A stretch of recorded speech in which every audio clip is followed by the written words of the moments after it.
This is the feeling of waking up in South America, surrounded by lush beautifulness and the sounds of nature overtaking everything else. Time just moves at a different pace down here, sometimes slower and sometimes faster, but definitely to its very own tempo.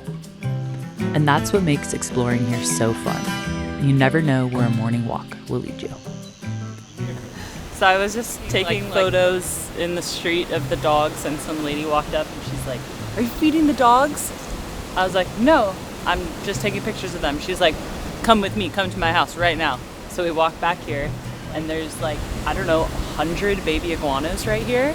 She said she takes care of them, so I don't know if that means she feeds them or what. But I also read this morning the iguanas, they lay their eggs and then they leave them to hatch on their own, so they're not taken care of. So maybe these ones all hatched right here, I don't know, but it's crazy. There's so many and they're just pointed into the sun like.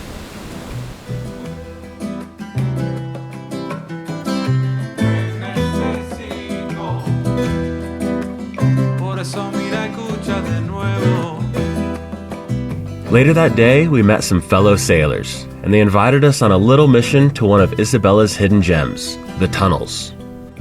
Okay. So we found some sailors. Yes, so we found an awesome family on SV Wilderness.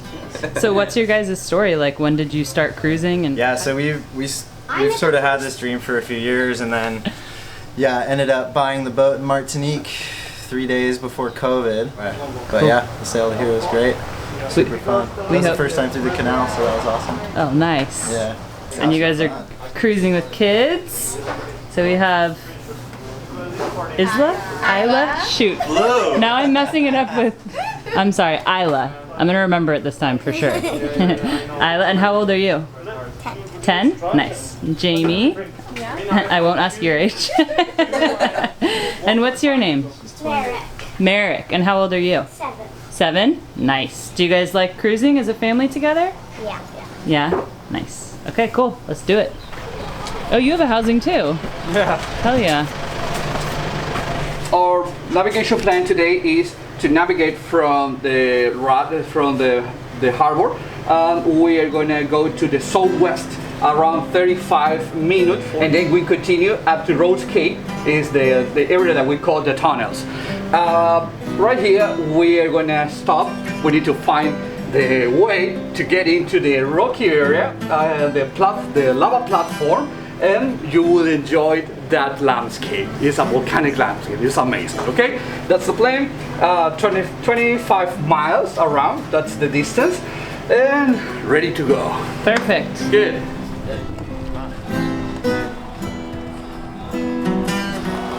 Hello. Oh my god, that's a big one.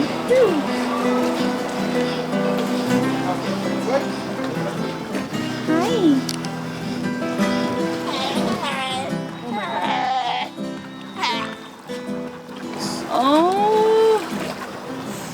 Oh my gosh. Look. Hola, amigo. Muy bien, muy bien. I can see because I have the camera. Hola. Hola, ¿qué tal? Bien, ¿y tú? Muy bien aquí, amiga, vamos. ¿Cómo se llama? Joel. Joel. ¿Tú? Alexandra. Alexandra. Sí. Mucho gusto. Mucho gusto. Enjoy your trip. Thank okay? you. You enjoy Yeah. your trip. Oh, all the time, every day. Do you go out here every single day? Every day, every day. Wow. You will know my office, my natural office today. Lucky man. Okay.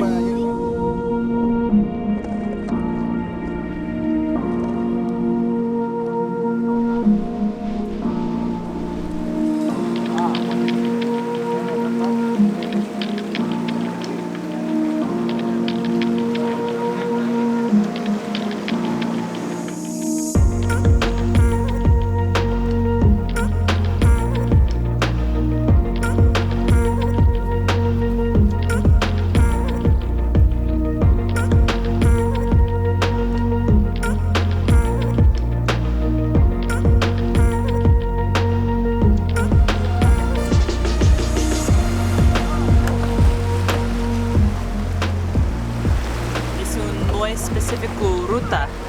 Sí. Sí. So he just took us through a crazy zone. There's breaking waves and all these lava rocks around everywhere. But he definitely knows exactly where to go because he brought us in safely. And now he's taking the top down so I can take better pictures.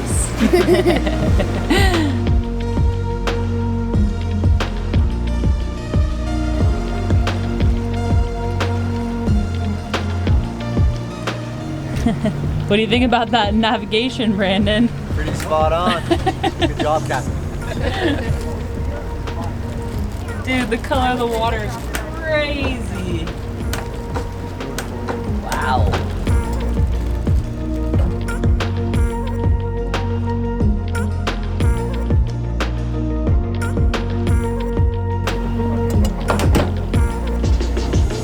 This is nuts, dude. This is not a small boat to be bringing back in this area.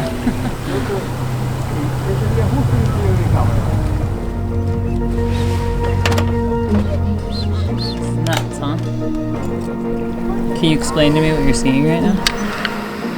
Seeing a very skilled Capitan cut through these channels, and it's just this whole area was a big lava flow. And as the tide has come in and out, it's eroded these like channels and little canals basically through here. So it's so cool. Yeah, wow, what a ride over here. Sitting up top on the boat, we saw like 10 giant manta rays. The kids were spotting them like left and right. And then, yeah, I was a little nervous the whole time. Coming in here, he's just going straight towards like breaking waves and all these lava rocks and everything, but he definitely knows what he's doing. At every moment, I was like, this is as far as we can go, we're gonna stop. This is as far as we can go, we're gonna stop. And he just kept going and going and going further and further in. So we're all the way in, and it's like cactus everywhere and blue-footed boobies, and I'm sure they're gonna show us a bunch more stuff. So let's see what they have to offer. Boobies! Bluefoot boobies. Actually, they are in the mating season here. We are beginning the mating season. Some important information is to know about the behavior of the copulation before the copulation.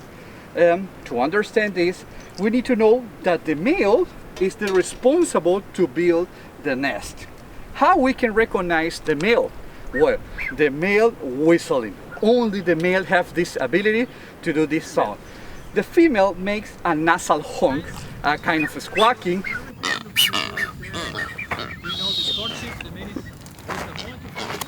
The female is slightly larger than the male. It's very important. The female is slightly larger than the male, and the female have a darker eye pupil than the male. If you pay attention of the eye pupil of both, you will see that the male have a little eye pupil and the female have a darker eye pupil, a little bigger one, okay? The male, when the moment that he build the nest, he will use the own poop, okay, the own poop, and he will do a one cycle made of poop like this, like that, okay? In that moment, the male is prepared to begin the courtship, okay? So the male, very proud, he will lift one foot, other foot, and a sky pointing, whistling.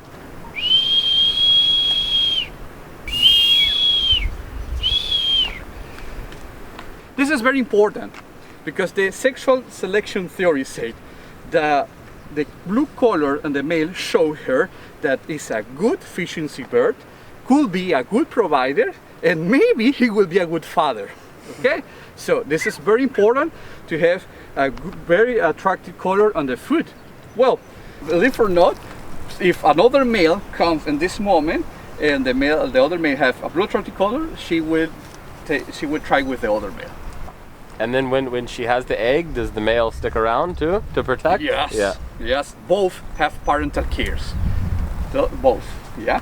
So when mom is fishing, that is breeding the egg, and when mom backs, it's the turn to that to go fishing. Oh, okay. What are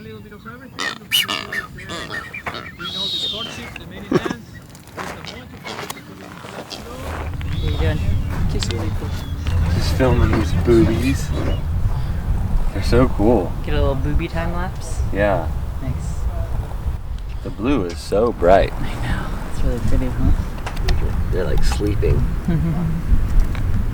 Can you imagine if that's how you got me? You just pooped a big circle around yourself and then another dude came by with more colorful feet and I was like, nope.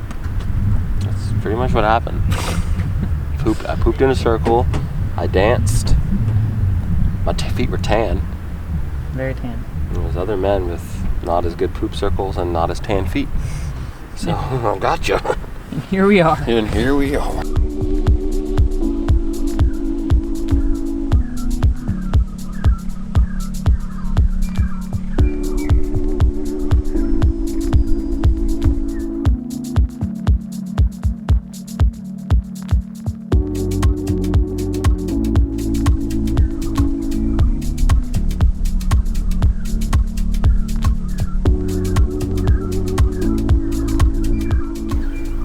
Man, I've never seen anything like this place before.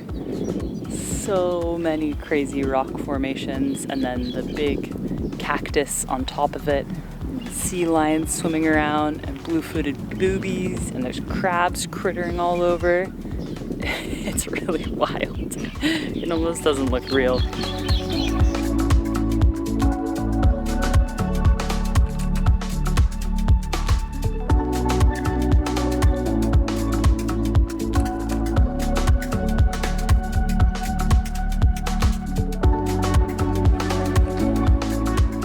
Once we had our minds fully blown by what we had seen above the water in this area, it was time to jump in and have our first underwater Galapagos experience.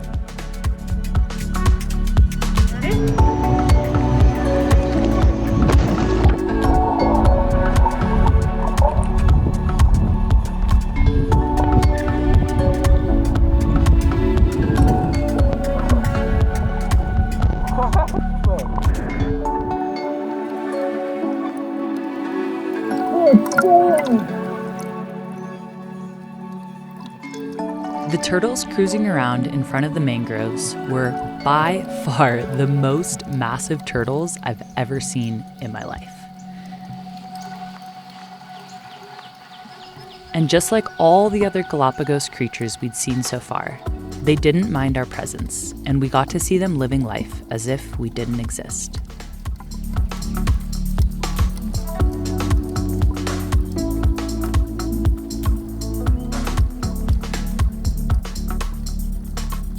We then headed out into deeper water, where our guides started diving down about 10 meters and pointing to something on the rocks.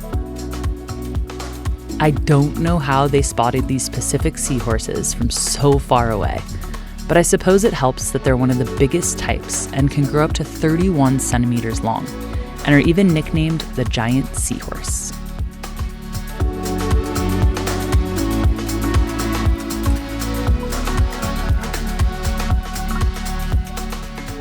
Yeah, it's strange for, I don't know about for you, but for me personally to go on tours like this, like organized tours where you kind of pay to go, because when you're on a sailboat you feel so self-sufficient, you live on the ocean and you can take your dinghy everywhere. But I think it's really cool because we're supporting the local community, which is struggling because of all the economic effects of COVID, so we're able to give back to the community in that way. And also you get to places like this where if we came by boat and tried to get here by dinghy, it would just be so difficult. Like you wouldn't know where to go or what to do or all the cool little things to see and all the information and history and everything. So yeah, they're it's very cool. knowledgeable. Coming through here, they're always like, ooh, tight. Yeah. And you keep like, oh, like I want to tell him like, no, port, starboard, port. Yeah. You know, like I'm so used to guiding somebody through. And he's just, yeah, it's nice. He kind of can take a step back and be a little bit more in filming mode instead of responsibility of the boat mode. For sure. So it's nice for capturing the story. Yeah. Our time in Isabela was coming to an end, but we had one more animal encounter waiting for us in our room that night. I was just standing here and I saw this massive spider run inside. Like, really big. Wait, don't kill it, don't kill it! Brady, stop, you're ruining... Outside. You're ruining the 360 cam. That's a good point. What's going on? Ah! I just joked. What? I made a joke there. You see it? Nuh-uh. Should I jump on the bed? Probably. That'll be one of our bags. Look. What? Look underneath the bed. Ooh, it's gonna bite us in the middle of the night. Find it. The thing about spiders is they're not on a mission to bite us. What do you mean? Don't they wanna suck our blood or something? Or is that vampires? Why do spiders bite people then? Are you mistaking vampires for spiders? Why do they bite people then? You find it? They bite people because you step on them. No, I know people that have gotten bit in the middle of the sleep when they were doing nothing to them. Rare. Need to consult my book. Spiders, scorpions, and centipedes. Black widow. Yeah. Wait, stop. What's your plan before you scare him away? You see him? He's big. Yeah, he's big. Wait, hold on. I want to look in the book really quick what it is. Okay.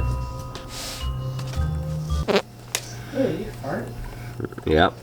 Did you really? Yeah. Baby, do you see my crouching position? There's a lot of bending going on. Top right. He's got a lot of black and white stripes, where this one is just like solid brown.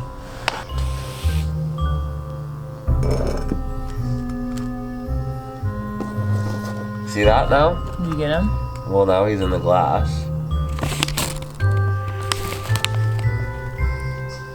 What a specimen. Whoa.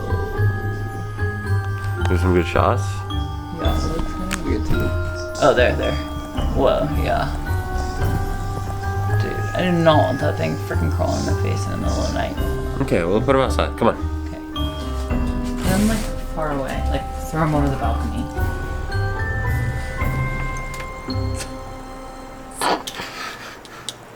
Keep going. Keep going. Did you grab the room key? Did you lock it? I didn't lock it. It was locked. Why would you lock it? It wasn't. It was locked because we were going to bed. Baby, he said they can't make keys on the island. Now we're screwed.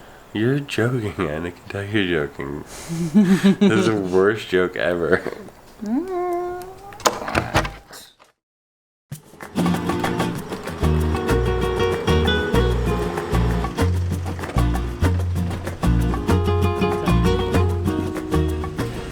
5:34 in the morning, getting back on the ferry from Isabela back to Santa Cruz. And they're going to be searching our bags here to make sure we're not taking anything from the island that we shouldn't be. Traveling from one island to the next in the Galapagos is an adventure in itself. Once you arrive at the dock, your bags are searched. Not for drugs, but for animals. Exporting native species to be sold overseas is a serious issue. And apart from that, the local conservationists are doing everything they can to keep the islands evolving separate, just as nature intended. Once you're cleared, you hop on a ferry. That takes you to the next ferry.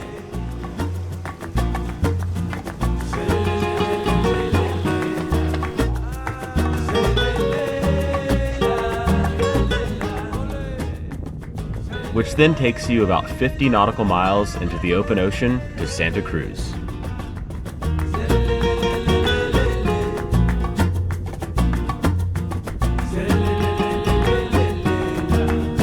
Alright, we made it. We did it! What time is it? 8:30. Yeah. A little 3-hour journey. Mm-hmm. Not too bad. I actually got a little bit of sleep. It was super comfy, and they were blasting good music the whole time. So we're back in Santa Cruz now. Go put our luggage and stuff back in the room. Santa Cruz is the main tourism hub of the Galapagos and the second largest island behind Isabela, with a population of around 12,000 people. This is where in just a few days' time we would be joining our liveaboard dive boat to set off north and experience some of the most magical diving on the planet. But before that, we were welcoming some friends who made a last-minute decision to join us. Hola! How you kids doing? We did. It took us 24 hours, but we're here. Okay, come back here for a second, Justin. We gotta tell the story of what is actually going on here. I was talking to Brady and he's like, oh, we're doing this trip. And I was like, cha-ching, cha-ching, cha-ching, cha-ching, cha-ching. Like, I think we should do that. Guess what, baby? We should totally learn to dive That was Wednesday. in like a week and a Was that- half. Yeah. No. Yeah. and buy plane tickets and then go to the Galapagos. This situation is the epitome of making things happen. If you want, like, if you set a goal and you go for it, it's like the epitome of that. There was so many obstacles and probably no's and challenges in your way, and you're like, we're going. Yeah. Like, you sure, man? You have a week to learn to dive, buy all the gear, buy your tickets, and get to the Galapagos. Yeah. Oh, we're going. Can you just give a little backstory, Brady, on who these folks are? Oh, who are we? Yeah, so this is Justin and Aga, and maybe you've seen them in videos. You may recognize this amazing blue-haired man from a previous episode we did about buying our blue water boat from him. A beautiful, fully refitted Passport 42.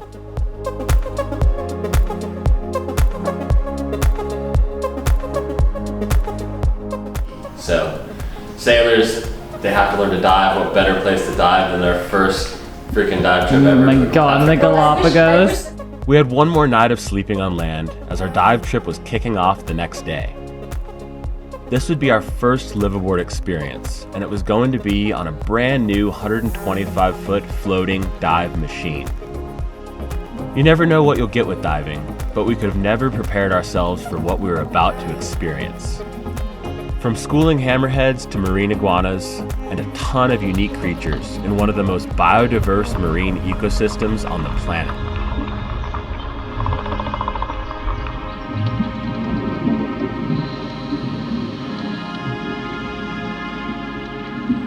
Join us next time as we get our minds blown by the Tiburon Explorer. Oh my god. This is so fucking fancy. Enjoy our first dives, and learn why frigates are known as pirates of the bird world.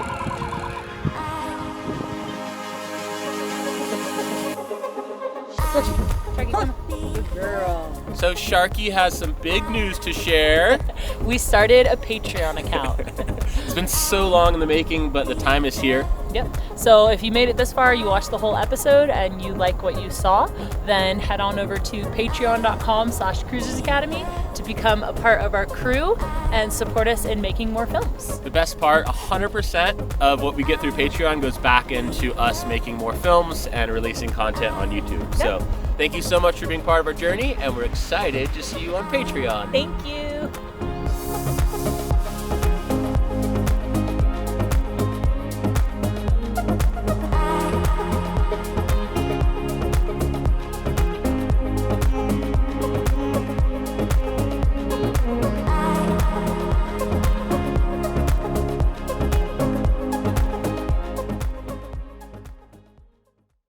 So what's up for the day, Senior? I was just going to ask you to do that, but I have a shot in mind.